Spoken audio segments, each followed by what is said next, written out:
Good morning mga idol. Pupunta tayo ngayon dito sa pinakamalawak na sabi nila yung taniman ng taniman ng siling green na inahalo nila sa dinding. Ipakita ko sa inyo idol kung gaano yung dinding nila rito, yung mga halaman nila nila dito idol, pinakamalawak nilang silihan yan idol. Kita nyo yan ang pinakamalawak nilang silihan dito. Saka pakita ko sa inyo idol ang mga bunga. Yan o. Mga bunga idol. Ito mga bunga nila idol. Ito. Yan. Oo. Yan. Yan ang mga bunga ng mga sili nila rito idol. Yan. Oo. Yan ba pag ano? Oo. Kasi na Oo. Yan. Minsan to sa sobrang lawak yan o. Yan. Yung mga idol. Sobrang laki. Sobrang laki ng taniman nila rito ng sili. Ganito kasi pag ang mga tao dito sa Arcala, Cagayan jurisdiction, Cagayan Valley, maaga pala nagbabanat ng mga buto. Oo. Ganun dito idol, bubuhay na sa pamilya nila. Yan. Ayun, katulad yun, ng dalawang tao niyan, naka-spray, maaga pa lang. Yan, ganun kalawak yung tanim nila dito mga idol. Yan o. Puro silihan yan idol. Puro silihan tanim yan.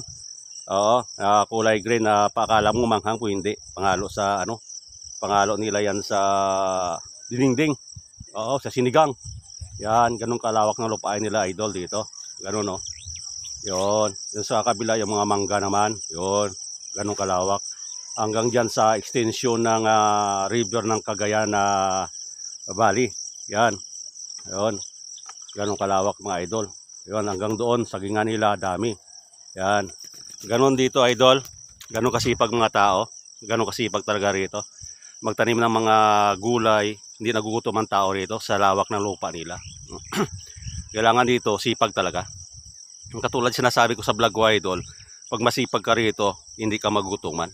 Oo. Ganun ka tindi rito ang pamumuhay nila sa Cagayan. Sa may Arcala, jurisdiction, Cagayan Valley. Yan. Ganun kalawak yung mga idol ng lupain nila rito. Oo. O kailangan dito, kahit malawak ng lupain mo idol, masipag ka. Masipag ka talaga magtanim. Kaya walang gutom dito. Ngayon idol, nakadiscover tayo ng taniman ng sili. At least pinakita ko sa inyo kung gaano kalawak mga silihan nila rito. Kahit paano binahagi ko sa inyo. Ganun kasipag mga tao rito mga idol. Oo. Kaya pagbalik ko dyan, kamusta na ang mga kasamang ko taxi driver sa Pulling Clockwise. Brad, kita-kita kits. Malapit na ako uwi ng Maynila. Trabaho na naman. Kaya lagi nyo tandaan mga idol. Ingat tayo mga kapwa ko taxi driver dyan, Pulling Clockwise. Lagi natin stay.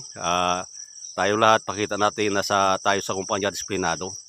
Disiplinado ang kumpanya natin para kahit paano ang mga pasahero tiwala sa atin sa pangalan ng Clockwise Pulling Taxi. Oo. Dahil ipakita natin sa kanila na tayo lahat marangal. Patas tayo lumaban. At sa boss natin, mabait. Tulungan natin kumpanya para tulungan tayo ng kumpanya umimprove. Ipagmalaki natin ang Pulling Clockwise Taxi idol. Pagmalaki natin yan sa buong kumpanya ng mga taxi. Na tayo lahat disiplinado. God bless you sa inyo lahat. Lalo sa akin mga followers, share nyo ako para makita nyo yung mga video ko rito kung kaano kasarap ang Arcala, Cagayan Valley sa lugar nila ito. God bless sa inyo lahat.